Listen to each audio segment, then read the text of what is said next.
I failed my driving test twice before I passed. The second time I sat in the DMV parking lot and cried, and my dad sat in the passenger seat pretending really hard to be interested in his phone. Here's the thing about being 16 without a license when all your friends have one. What wears you down is the asking. Can your mom drop me off? Can somebody pick me up after my shift? Sorry, let me check if I have a ride. Marcus got his license in February and started giving everyone rides to school, and I'd sit in the back of his rattly Civic while he talked about gas money like he was 40, thinking that should be me. I got a job in March at the grocery store on Elm, which is 4 miles from my house, and 4 miles might as well be the moon when your only options are your mom's work schedule or a bike with a wobbly back tire. So I wanted that license pretty badly. The first test, I failed in under 3 minutes. I'm not exaggerating. We pulled out of the lot, came to the first stop sign, and I did this thing where I slowed down to a crawl and then just kept going because nobody was coming and my brain decided that counted. The examiner was this very calm woman named Ms. Okafor with a clipboard and zero facial expression. She made a little mark and said, "Let's head back." Automatic fail. Rolling a stop sign, 3 minutes. I didn't even get to show her I could parallel park, which was the one part I was actually good at. I told my friends I ran out of time, which makes no sense, but nobody questioned it. The second test was 3 weeks later and I was ready. I came to a full, complete, almost dramatic stop at every sign. I signaled so early I think I confused the cars behind me. Then we got to the parallel park, the part I was supposed to be good at, and my hands just stopped listening. I cranked the wheel too late, felt the back tire bump the curb, and flattened the orange cone they put behind me. You're allowed to touch the curb a little. You are not allowed to take out a cone. Ms. Okafor, who somehow got assigned to me again, made the little mark. That's the one where I cried in the parking lot. Not big sobbing, just the leaky kind you can't really stop. My dad didn't say anything dumb like, "It's okay." He just handed me the napkins from the glove box, the ones that have been in there since I was a kid, and asked if I wanted a slushie before we went home. So we did. Blue raspberry. We didn't talk about the test. I almost quit after that. I figured I'd just be the kid who gets his license at 18 or 20, or whenever the universe felt like it.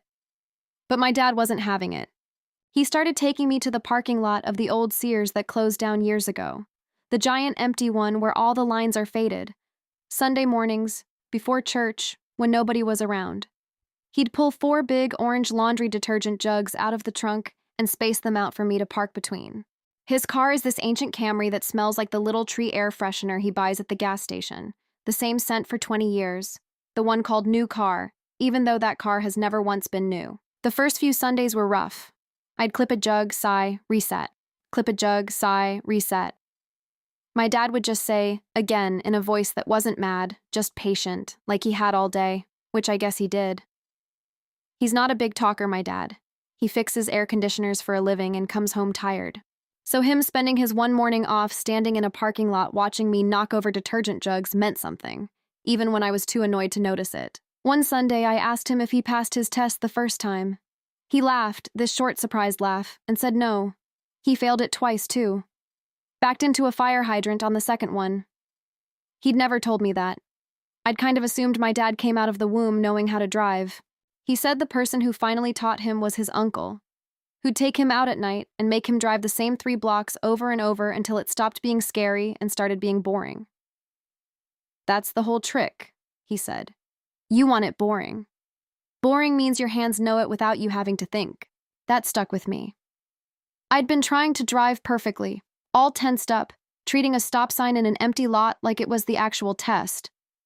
So he had me park between those jugs so many times that I stopped thinking about it.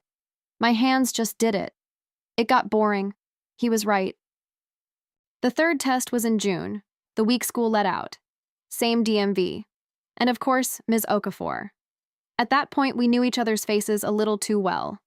She looked at me, looked at her clipboard, and I swear there was the tiniest something at the corner of her mouth. I stopped fully at every sign. I checked my mirrors so much my neck got sore. Then came the parallel park, the cone sitting back there like it had personally beaten me last time. My heart was going. But I heard my dad's voice saying, boring, And I just let my hands do the thing they'd done 100 Sunday mornings between two detergent jugs. Signal, line up the mirrors, reverse, crank, straighten, crank back. The car slid in like it was on a track, curb untouched, cone alive. Miss Alcafor made a mark. A different kind, it turned out. When we got back, she said, "Congratulations," in the same flat voice she'd used to fail me twice, and it was the best word anybody has ever said to me.